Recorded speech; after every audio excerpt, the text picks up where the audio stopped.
São 3h54 da madrugada e estou indo fazer uma avaliação. A gente não sabe se ainda é um trabalho de parto ativo, mas eu tô indo lá pra gente tirar essa dúvida, porque ela tá sentindo contrações desde em torno de meia-noite, né? E agora começou a ter um ritmo muito bom, apesar que ela não tá sentindo dor.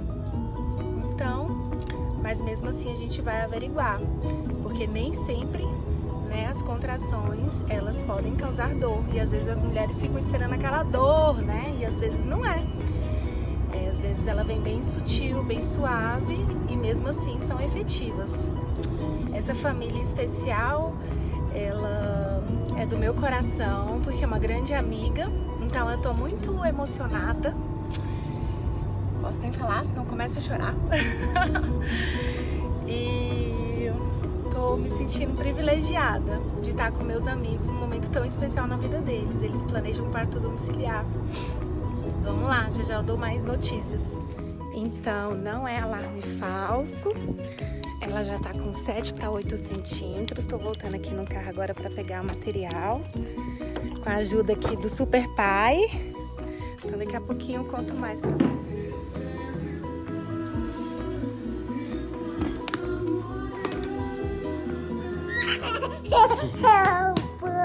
Mas se você... Aqui é a Carla, chegou agora, cara de sono dela. Tá na expectativa. Aqui já é o pai fazendo um café pra nós, pra ver se deixa todo mundo em alerta. Então ela assim já.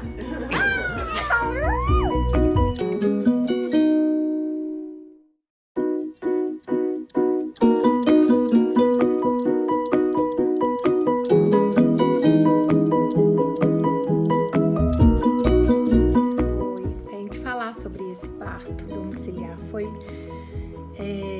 diferente do que eu estava esperando, né? Acho que todo mundo. Por quê? Normalmente quando o trabalho de parto inicia, existem processos que acontecem, né? E a gente vai esperando que essas fases aconteçam e que elas sejam progressivas. Mas nesse caso não. Assim como vocês vão ver no vídeo, eu cheguei na madrugada. Eu vi um padrão de contração muito bom, uma família muito feliz, porque, né, afinal, o grande dia chegou. A dilatação estava boa, o colo muito bem, respondendo muito bem. E ficamos ali, nos preparando para receber aquele bebê, conversando, as contrações um pouco dolorosas. Estava bem agradável, foi até divertido, mas chegou num ponto que pararam as contrações. O sono bateu, porque afinal era uma noite sem dormir, e após uma avaliação eu vi que, né, a dilatação praticamente estava completa, 9 centímetros de dilatação, mas não tinha contrações, para fazer com que, né, o bebê desça e inicie assim a outra fase, depois da fase ativa, que é o período de expulsão. E aí nós decidimos então dar um tempo, pensamos em todas as possibilidades, né? Estimular com chás, né? Fizemos um chazinho bem caprichado com algumas ervas que poderiam estimular. E aí que foi a decisão, né? Após avaliar, ver que o bebê estava super bem, orientamos a família e decidimos então ir para casa, né? E quando o trabalho de parto voltasse, né? Quando as contrações resolvessem voltar a engrenar de novo o processo, e daí a gente voltaria então. Deixei as coisas, já estavam arrumadas, deixei ali mais ou menos já no jeito, porque eu sabia que com a dilatação praticamente total e que assim que voltasse as contrações, com toda a intensidade do período de expulsão, que poderia ser um trabalho de parto bem mais rápido, né? Um nascimento bem mais rápido. E fiquei ali por perto por algumas horas. A gente a princípio ficou um pouquinho receosa de ir para longe. Ficamos ali pertinho, em torno de 10, 15 minutos da casa dela, demos uma volta até para saber se essa ansiedade não estava atrapalhando no processo. E depois eu voltei, reavaliei e vi que realmente, né, não era isso. Eu acredito que eu reavaliei depois de 1h30. E aí foi quando a gente decidiu então, fotógrafa, auxiliar e enfermeira, todo mundo ir para suas casas e aguardar o trabalho de parto, que estava em etapas. Então, como assim? Trabalho de parto evolui, quando chega perto do expulsivo para. assim a doida das parteiras foi embora para casa? E isso, quando foi bem mais tarde, né? Eu avaliei por volta de 6 horas da tarde, daí eu de novo voltei, retornei para fazer uma avaliação, para ver se o bebê estava bem, se já tinha algum padrão de contração e nada, né? E retornei para minha casa novamente. Como assim a doida das parteiras foi embora para casa? E quando foi no início da noite, por volta de 8h30 da noite, ela me mandou uma mensagem dizendo que estava sentindo que estava voltando. Quando foi umas 21 horas e 21h30 por aí, foi quando ela percebeu que essas contrações estavam com uma intensidade e uma sensação dolorosa bem diferente. E aí foi quando a gente, né, logo nos organizamos para ir o quanto antes, porque a gente sabia que poderia ser um trabalho de parto bem mais rápido. E dito e feito. Chegamos lá, não fiz outra avaliação, porque a dilatação já não me importava muito, mas sim a descida do bebê. E pela ausculta, a gente já percebeu que, pelo foco, né, da ausculta, a gente já percebeu que era um bebê que já estava em posições diferentes e já a gestante já iniciando um movimento que a gente fala corporal, bem típico do período de expulsão, por conta da descida do bebê.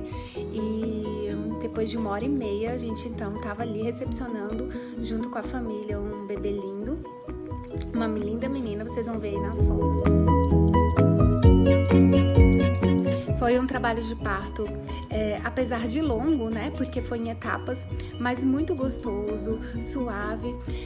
A bolsa íntegra o tempo todo, quer dizer, a bolsa onde fica o bebê, o líquido, não rompeu, então rompeu mesmo no nascimento, no expulsivo. E o bebê nasceu super bem, né? A nota que ele ganhou do índice de Apgar é uma notinha que a gente dá no primeiro e no 5º minuto de vida foi 9,10, então nota máxima.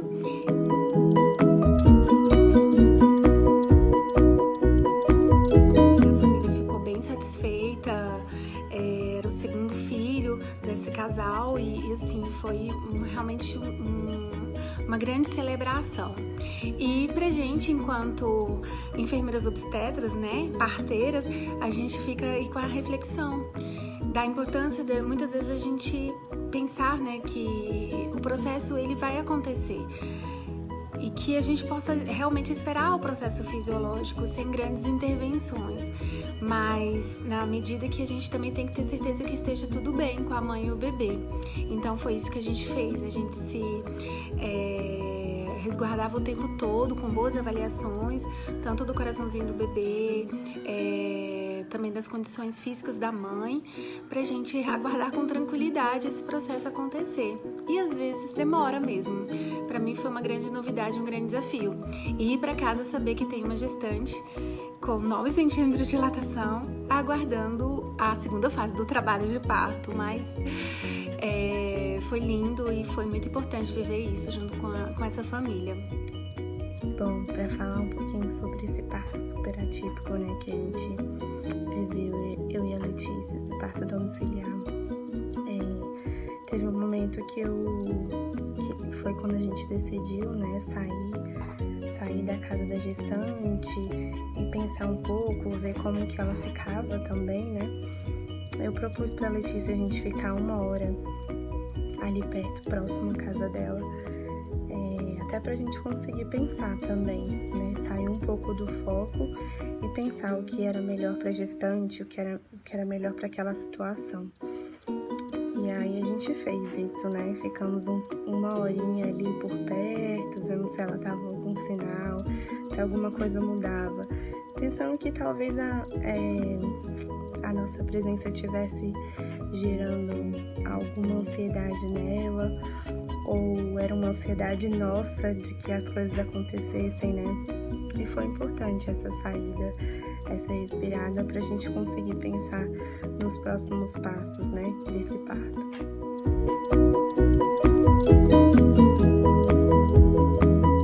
Para a dilatação acontecer, a gente precisa da ação hormonal, não só da ocitocina, como também da prostaglandina.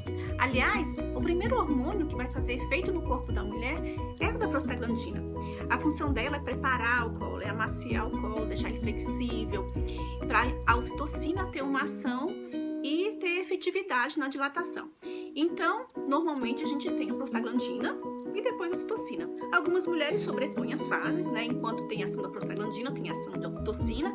São aqueles trabalhos de parto bem rápido, com contrações dolorosas. Para aquelas mulheres, pode ter uns pródromos um pouquinho maior, porque a ação desses hormônios, desse hormônio em específico, a prostaglandina. E então, o que pode ter acontecido com essa gestante é que ela teve a fase da prostaglandina, uma pausa, depois a fase da ocitocina.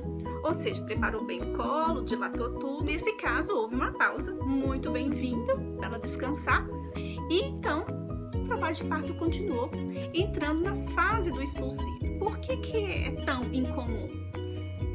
Incomum talvez de se ver, porque eu não sei se é tão incomum assim.